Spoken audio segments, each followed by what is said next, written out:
welcome to ToneWise. Today we're going to be talking about the Nashville number system.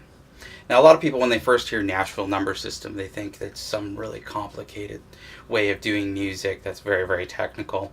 And it's actually the polar opposite.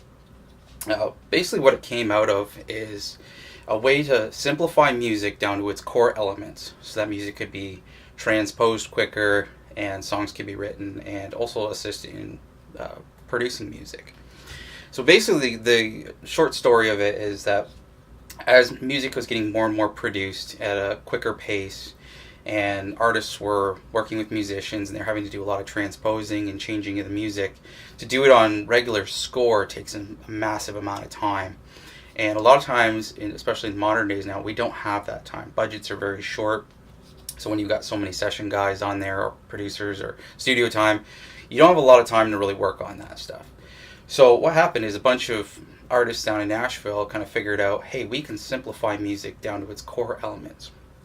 And that's what we're going to be looking at today, is the foundation of what it looks like on a piece of music and how it breaks down. So the first thing we're going to look at is just straight off is major keys. Now, there is a formula to whatever key you're in that is always, pretty much always the same, unless denoted somehow on the music.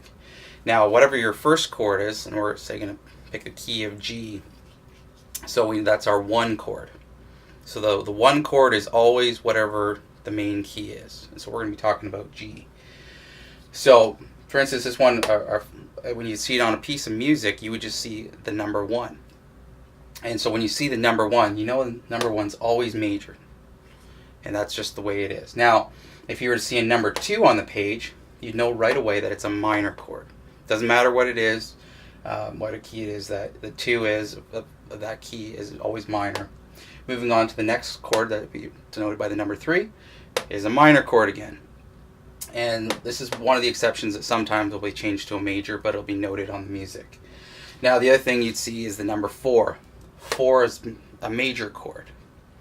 The next one we have is the 5 chord, which is again is also major. Our 6 chord, which is minor. And our last one that we would have would be the 7 chord, which is a diminished chord. Generally don't have to worry about that one too much if you're doing pop music or worship music. Now, the other thing to kind of figure out, a lot of times we'll maybe know what the first note is. Like, say, for instance, I brought up the key of G. Well, we know that G is the first chord, so we know it's G major. But we have to suddenly figure out, if we don't have a reference point, what is our next chord and how do we do that? So this is where we then turn around and we're going to look at the major scale. Now, for some of us who might not know how this is broken down, there's basically a simple formula to the major scale. Now, in a major scale, just like the formula we have here for the Nashville number system, there's going to be 7 main notes. And so, for instance, for this one, C is the 1, is the first note, D is 2, E is 3, we've got 4, 5, 6, 7, and then way over here, when it repeats again, is the 8, or the octave.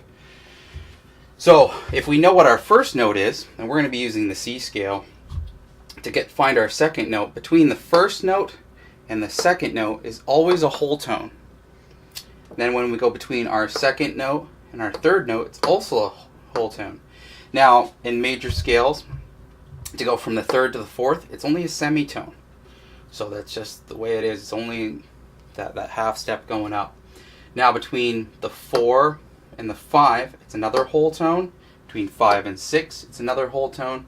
Between 6 and 7 is another whole tone. And between 7 and the octave, it's always a semitone. So that right there, depending on whatever you stick in here, you can suddenly figure that out. So we're going to be looking at the key of G. Well, between a whole step up between G, the next note up, going a whole tone, will be A.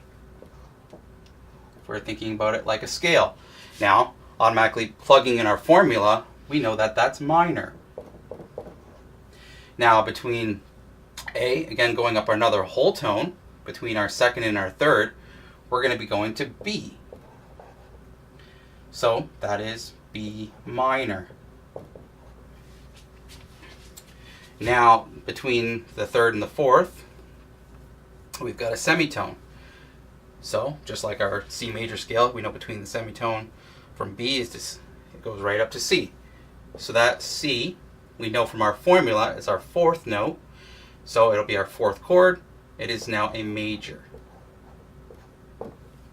Now between C goes to D, because it's another, and it's major. Between D, another whole step, again following our formula here, we know that it's going to E. So we've got E minor. And between 6 and 7, again will be our semitone here, or basically, again, sorry, another whole tone I should say. We're going to be going to F sharp, and that's diminished. And if you were to go a semitone up, which doesn't really matter, again, would be go back to G. So that right there is basically a simple way of you taking the major scale to figure out what notes you have, and then taking those notes, applying our formula to get basically the framework of our key. And so when you're able to play this music, you suddenly have it, you've got a really normal thing. You can say like a blues would be a progression that would look like you would see 1, 4, 5. So right there I would know if I'm in the key of G doing a G blues, it'll have G major right here. And then, going to my 4, it's another C major. And then 5 is D major.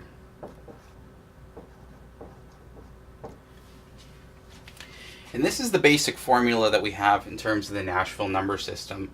Their charts more or less look very simple. Again, sometimes it could be something very similar to what we have up here, where you could just have, say, a bar line coming in between, and then your bar line could be here.